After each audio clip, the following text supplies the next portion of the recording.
درسي أفرتمي تربفا برنوت أخلاقه. بسم الله الصلاة والسلام على رسول الله وعلى آله وصحبه ومن والاه. أما بعد، السلام عليكم ورحمة الله وبركاته. برنوت أخلاقه متدرين كينيا الراء الوفاء بالعهد كان جدوتا. وفاء جتشون قوتو وادا قوتو يوكي واولي قلتي قلن قوتو جتشون. guutuu jechuun kun faallaa guutuu dhabuu yookiin ganuuti. Wafaa'a jechuun akka afaan barnootaatti mulaazamatu xariiqil muwaasaati. Wantoota guutuun namarra jiru, waan tola ooluun namarra jiru tokko qabatanii deemuu jechuudha. Gama biraatiin ammoo huwa sabru alaa maa yabdhuluhu al-insaanu min nafsihi ويرهن به لسانه والخروج مما يضمنه وإن كان مجحفا به. وان نمتكو وان قام وان كنو تكو رتي أبسودا أوفيس هاتأو الربسا هاتأو الربسا راكن وادا غلي جرو تكو غبابا دمت وان توتا أكا غوتو قبو waliigaltee taasise yookiin ammoo namaaf waadaa gale yookiin iddoo waan waadaa galamuufi waadaa gale tokko akka guutuu qabu kan ofirratti dirqama taasise sana guutuu irratti obsee raawwachuu jechuudha. guutuun alwafaa'u akhu sidqi wal adli wal ghadru akul kadhibi wal jawri. guutuuni waan waliigaltee godhan guutuun yookiin waadaa guutuun dhugummaa fi haqa eeguudha wajjiniin obboleeyyanii, gantummaan sobaa fi karaarraa maquu wajjiniin obboleeyyanii jedhama. gabaabaadhumatti barbaachisummaan isaa hedduu guddaadha. kana ilaalchisee rabbiin subhaanahu wa ta'aalaa qur'aana isaa keessatti waa'ee waadaa guutuu yookiin waliigaltee taasisan raawwachuu irratti bakka hedduutti dubbata. sanirraa وأوفوا بالعهد إن العهد كان مسؤولا.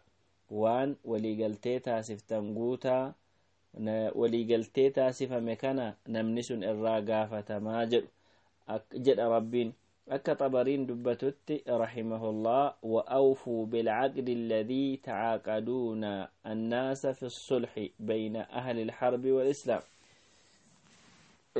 كم بربادمي آيا كان الرتي waliigaltee gidduu namaa taasiftan keessumatti araaraaf kan taasiftan gidduu nama warra lolaa gidduutti muslimootaa fi warra lolan kaafiroota gidduutti waadaa taasifamu san guutuu irratti guutaa waan achirratti waliigaltan sanaa jechuudha jedha.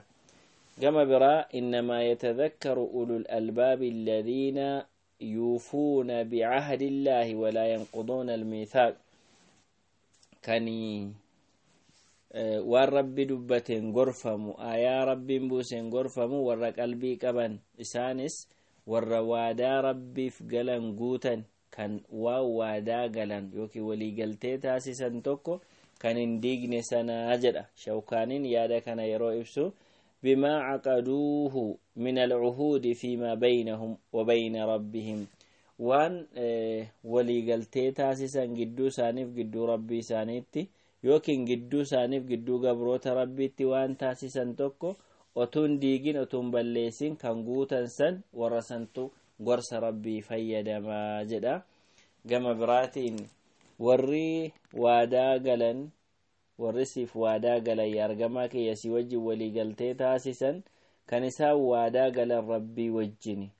يد الله فوق أيديهم هرك ربي هرك سانيتي أولجرة. فمن نكث نمني وادا ديجي وانتني ديجي فبدين سايسو متديبيا نمني قوته وان ربي ساتي بجيش وادا قلي ربي من دا قدا إساكنا جدا. كنافي كان فكاتا آيان هدون waan waadaa galan akka guutamuu qabu akkasumas ammoo waliigaltee taasisan akka raawwatamuu qabu addeessa. rasuula rabbiis alayhi salaatu wassalaam kana ilaalchisanii hedduu barsiisanii jiru.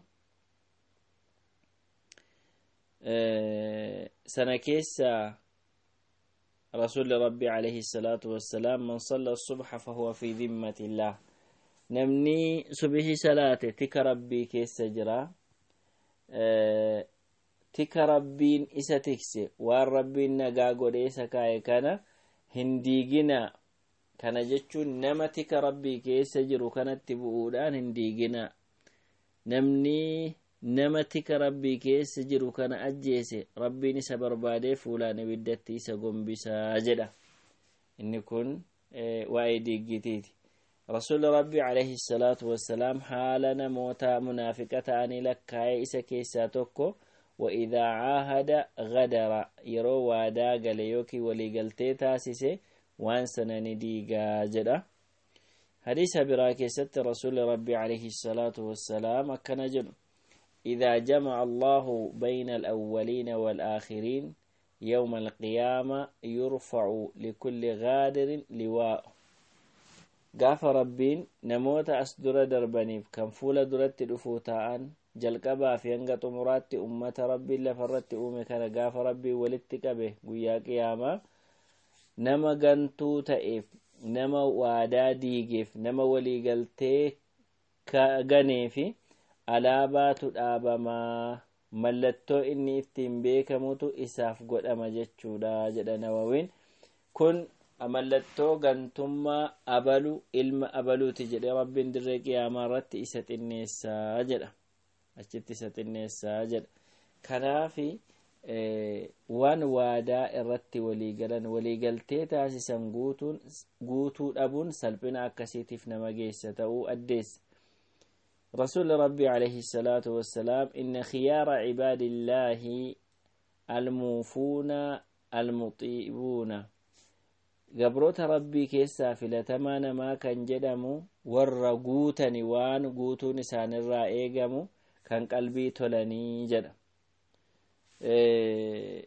نمني يوانا مالك إسجران نمني لكينا ما كنيرتانان جزان وان سنادا galateeffachuu fi waan sana deebisuudha jedhu. kana jechuun maalinni wanti kun siin deebisa jedhamee akka waadaa galameettidha yookiin waliigaltee taasifamedha waan ta'eef jechuudha.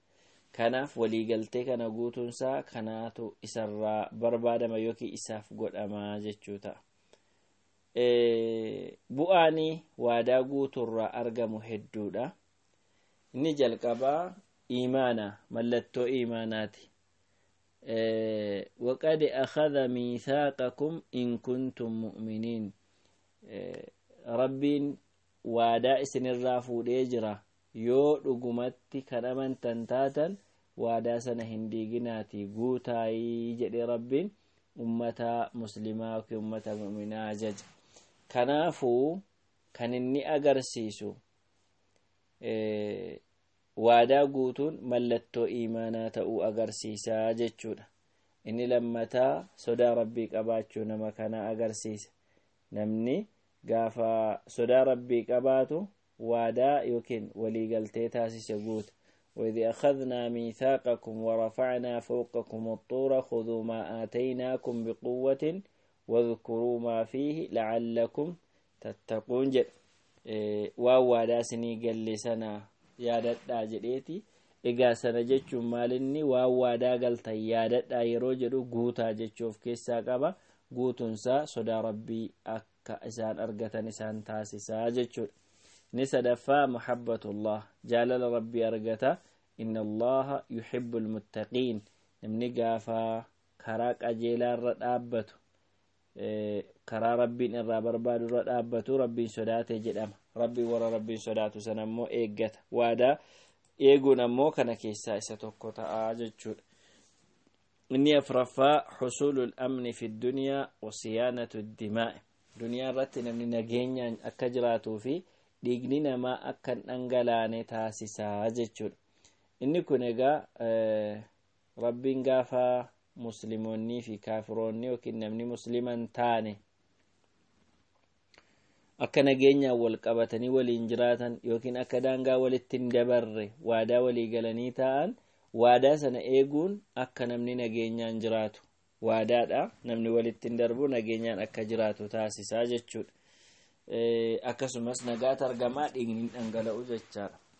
inni shanaffaanii husulul ajri al'azim mindaa guddaatu argama warra waadaa guute ومن أوفى بما عاهد عليه الله فسوف يؤتيه أجرا عظيما نما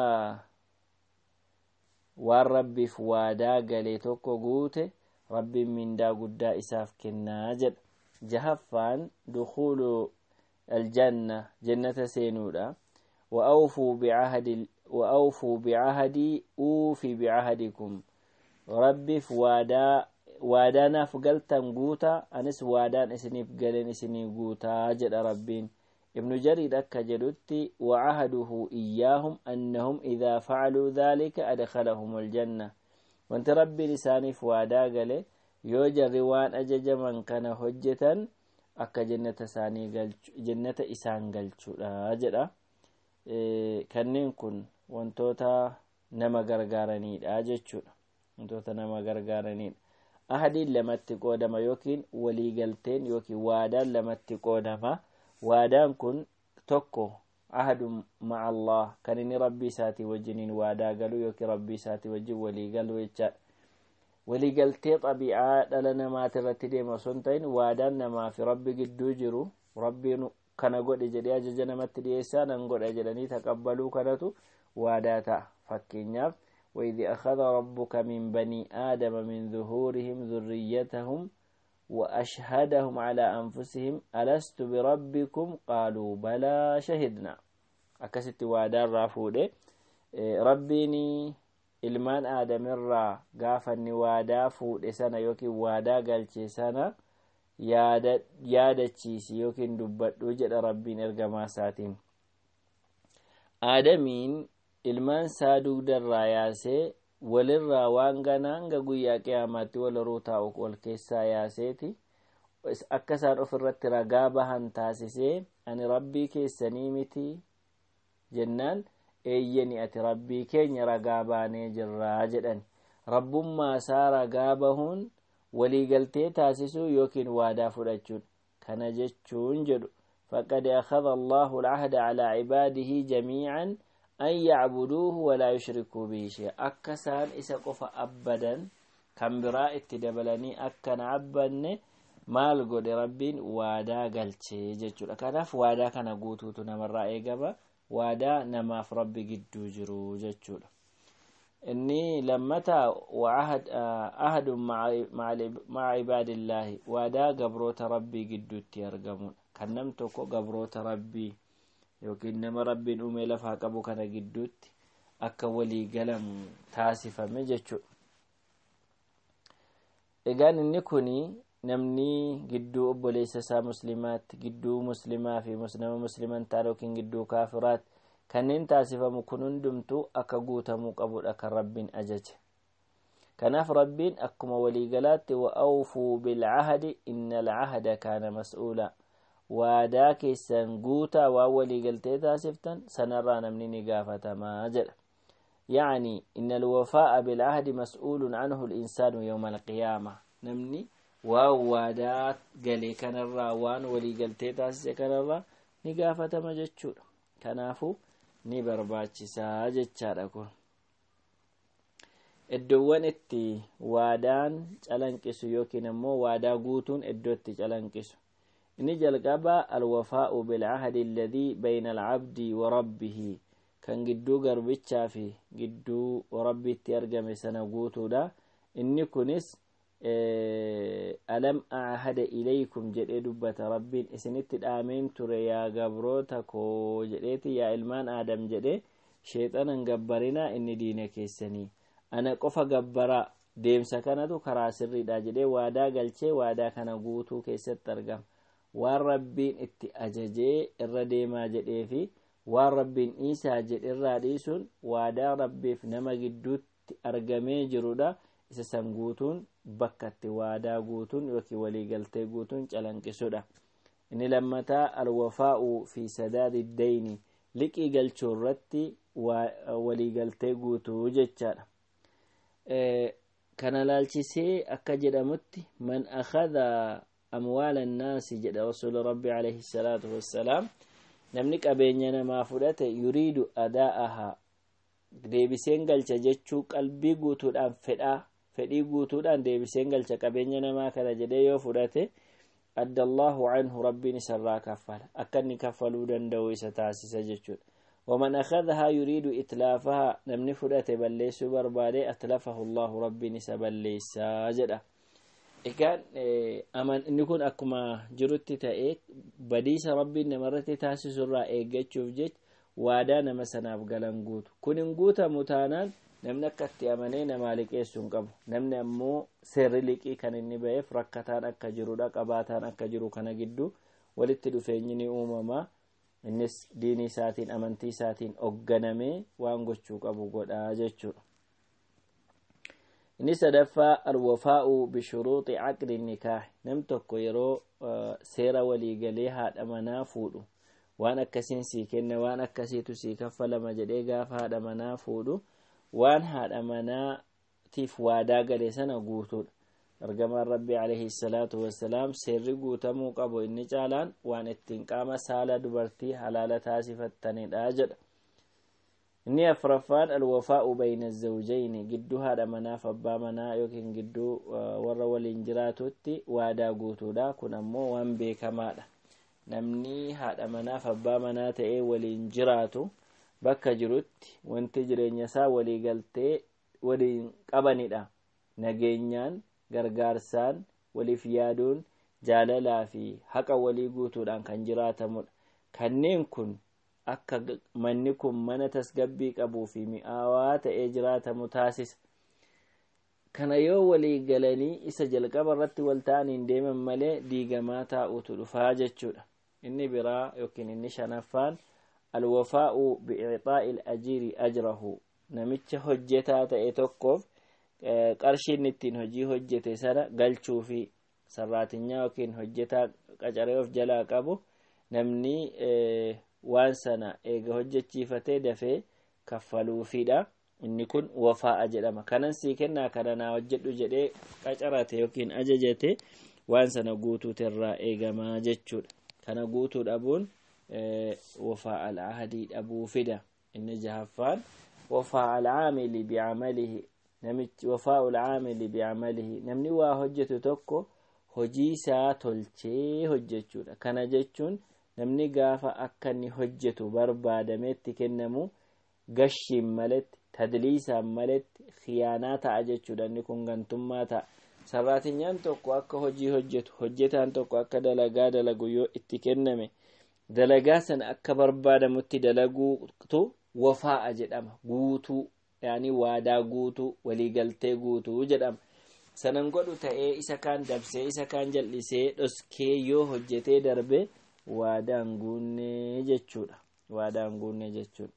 inni torbaffaan alwafaa'u bin nadri gaafa rabbi isaatiif nazrii nazare eega waadaa eega wareega godhe yookiin eega qodhaa godhe booda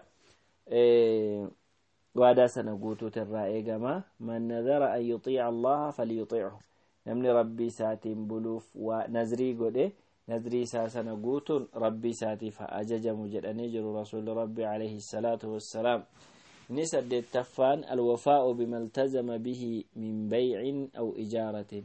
nam tokko waan bittaa daldala keessatti of qabsiise yookiin kiraa keessatti of qabsiise sana guutuu jechuudha. kanuma darbe ta'ee namichi akka namni isaaf hojjetu binnee walitti gurgurna jedhee yoo waadaa walii galeera ta'e waliif kireessina jedhee yoo waadaa walii galeera ta'e waan waadaa galee sana guutuu akka qabu kireeffannaa fi daldala keessatti illee ni dhufaa jechuudha gabaabaadhumatti.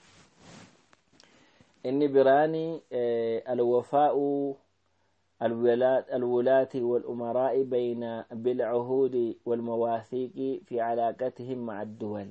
نمتكو أمتا يعني موتمان توكو موتمان نانو ساجرو وجن يوكي بيتوكو بيانانو شجرتو وجن yeroo walii galtee taasisan haala waliin jireenyaa keessatti waan sana guutuutu isaan irraa eegamaa jedha. kana laalchisee yaada babal'aa dubbatu. قال النووي واتفق العلماء على جواز خداع الكفار في الحرب وكيف أمكن الخداع إلا أن يكون فيه نقد عهد أو أمان فلا يحل. نمتكو نمني ربي ولموني كان رتي ولي قلن جل إمام النووي رحمه الله نما كافرته يرول لك سجرم توكو قوومسون كالتي فاتين أقول أبون هيا ما تأوسرت ولموني ولي قلن يجرو لكن يمكن هاتا أمالي نموني سن دراو وللولو جلمي ولي قلتين جلتانان وانتسون هيا ما انتو ولي قلتين إيقا موقبا جلو كناف إيقا ولي قلتين بكا بايت يوكي وانتوادا ولي قلمي قوتمو أكا قبو دبتان رسول ربي عليه الصلاة والسلام فكين يتقرى قراتي كان ساند برساني ديما قافا مسيلمة الكذاب نمتش جدمو نموتا سا اتي ارقو ارقا موتا اوفي اتي ارقو مال جتن جدي قافته نقول إنه رسول الله لولا مسيلمان ارقا مال جدني جردو بنان warri dhufe sun namni inni ergee jennaan dhufe sun musaylimaan ergamaa jedhanii jarri dubbannaan osoo namni ergaa dhufe hin ajjeefamu ta'uu baate silaasin lamaan ajjeesan ture jedhe rasuul rabbi alayhi salaatu wassalaam walaakin namni ergaa ergamee mootiif mootii gidduu deemu hin tuqamu kana waan ta'eef hin isa jedhe waadaa jiru wakiin walii galtee ummanni qabu jedheetu نجينا جرو إيجي جتشون رسول ربي عليه الصلاة والسلام أكسما إني لا أخيس بالعهد ولا أحبس البرد ولكن ارجع إلى قومك فإن كان في نفسك قافت إيه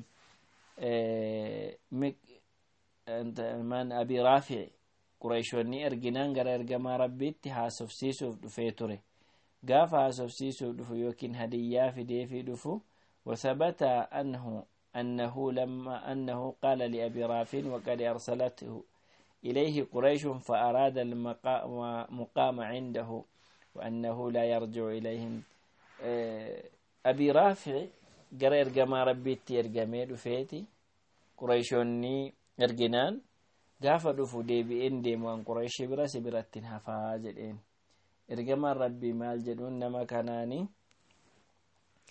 deebi'i ummata si erge biratti deebi'iiti yoo yaada hamma yaadaartu kana gaafa achi dhaqxe sitti dhagaama ta'e booda eega jara bira dhaqxe deebi'ii kottu jedheen inni kunis waadaa eeguu keessaati seera jiru hin cabsine rasuul rabbii alayhi salaatu wassalaam kanaaf egaa rasuul rabbii fakkeenya hedduu ta'aniiti akka nam tokko waadaa guutee jiraachuu qabu waan waadaa galame eeguu qabu walii galtee galame eeguu qabu hedduu dubbatanii rasuul rabbii alayhi salaatu wassalaam kanarraa ka'uutiin dhimmi waadaa baay'ee barbaachisaa fi dhimmisiisaadha waadaa eeguun hin jiru taanaan